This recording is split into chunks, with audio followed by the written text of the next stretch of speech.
کہ وزارت عظمیٰ دینے والے وزارت عظمیٰ لے کے پھریں گے، لینے والا کوئی نہیں ہوگا، کوئی نہیں ہوگا۔ کون وزیر بنے بھائی؟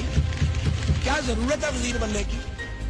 5 سال اپنی زندگی داؤ پہ لگاؤ، اپنے بچوں کا وقت برباد کرو، کاروبار نہ کرو، ایک تباہ حال ادارے کو کھڑا کرو، پھر ایک آدمی آئے شیخ چلی چیونگم کھاتا ہوا اور منہ بگاڑتا ہوا، وہ آ کے برباد کر دے آپ کی محنت کو، اور آپ جیل میں پڑے دیکھ رہے ہیں کہ جناب میں نے محنت کی تھی، تباہ کر دی۔ نون لیگ کے اندر وفاق میں حکومت لینے کی مخالفت بڑھنے لگی۔ سعد رفیق بھی وفاقی حکومت لینے کے مخالف، اپنے ٹویٹ پہ کہا پی ٹی آئی پی پی مل کر حکومت بنا لیں، نون لیگ کو کانٹوں کا تاج سجانے کا کوئی شوق نہیں، موجودہ قومی اسمبلی میں کسی کو قطعی اکثریت حاصل نہیں، وفاقی حکومت کی تشکیل مسلم لیگ نون کی نہیں، پارلیمان میں موجود تمام جماعتوں کی مشترکہ ذمہ داری ہے۔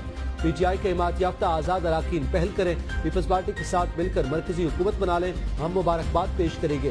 خواجہ سعد رفیق نے سماجی رابطے کی ویب سائٹ ایکس پر جون 2020 کو قومی اسمبلی میں اپنی تقریر کا کلپ بھی شیئر کر دیا، جس میں وہ کہہ رہے ہیں کہ وہ وقت آنے والا ہے کہ وزارت عظمیٰ دینے والے وزارت عظمیٰ لے کے پھریں گے، لینے والا کوئی نہیں ہوگا۔